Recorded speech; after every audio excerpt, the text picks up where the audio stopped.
Bonjour chers élèves, je me nomme Akaïzan Maximin. Nous sommes en semaine 23. Nous allons voir une leçon d'histoire sur les étapes de l'indépendance de la Côte d'Ivoire. Bien avant, je vais vérifier vos connaissances. Citez le nom d'un acteur de l'indépendance de la Côte d'Ivoire. Félix Houphouët-Boigny est un acteur de l'indépendance de la Côte d'Ivoire. Je vais lire une situation d'apprentissage et après, nous allons répondre aux questions de compréhension.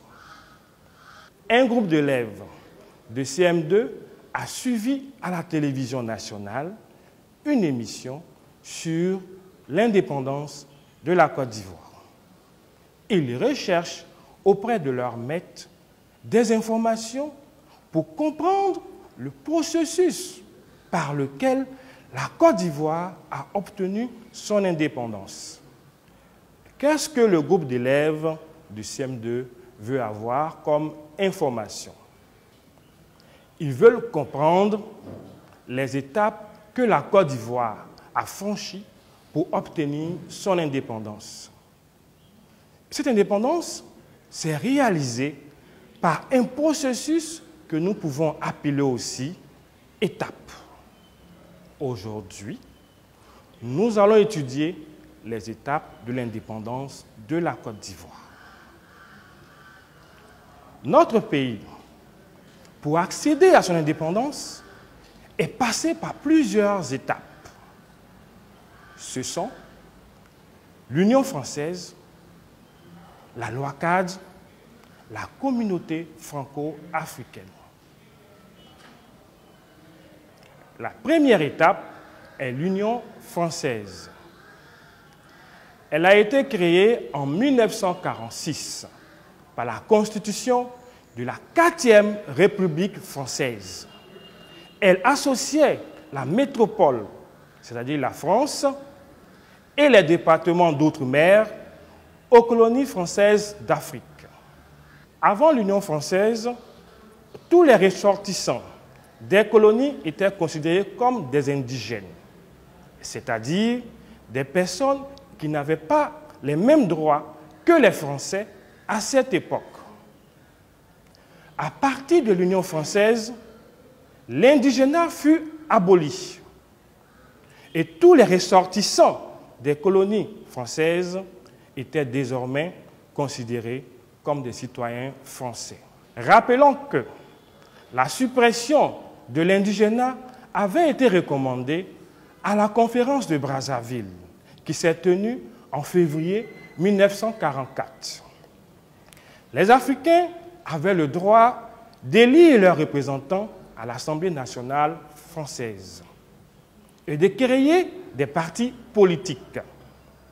Certains parmi ces élus ont même été nommés ministres dans le gouvernement français, tels que Félix Houphouët-Boigny. La loi cadre est la deuxième étape de ce processus. Cette loi cadre a été adoptée en 1956. Elle est l'œuvre de deux grands personnages, Félix Houphouët-Boigny et Gaston Defferre. Elle vise à réorganiser les liens de la France avec ses colonies.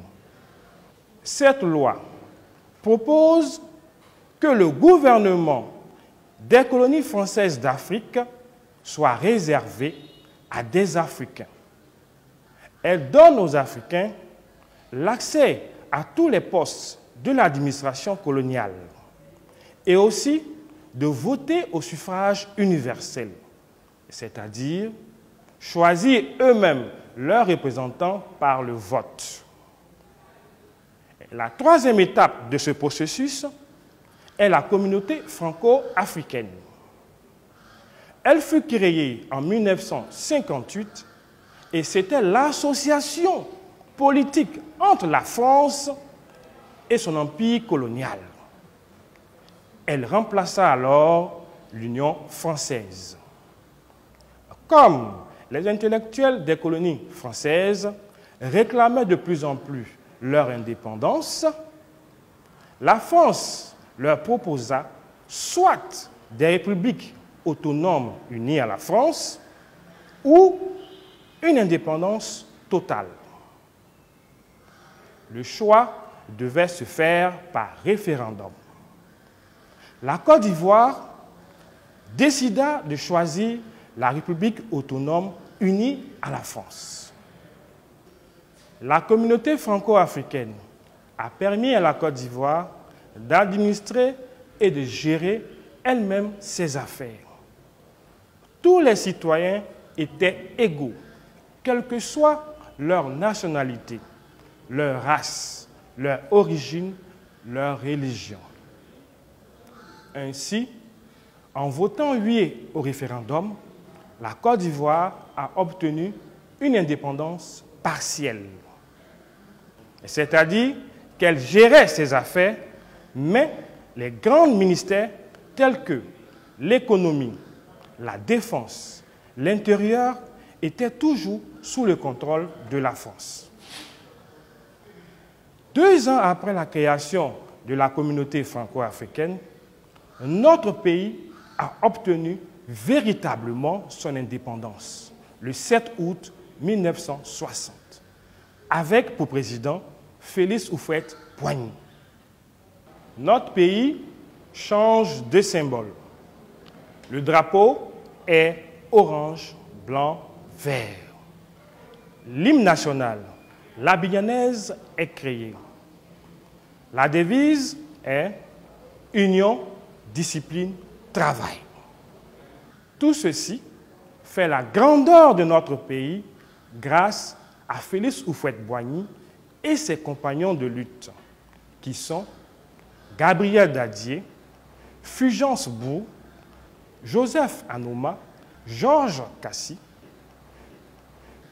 tous membres du syndicat agricole africain, ont créé en avril 1946 un parti politique qui est le PDCI-RDA, afin de lutter pour l'indépendance totale de notre pays. Cette lutte a été menée à travers des marches et des meetings.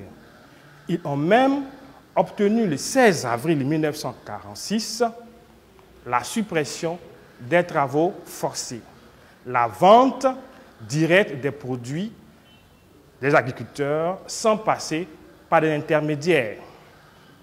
Que pouvons-nous retenir de cette leçon?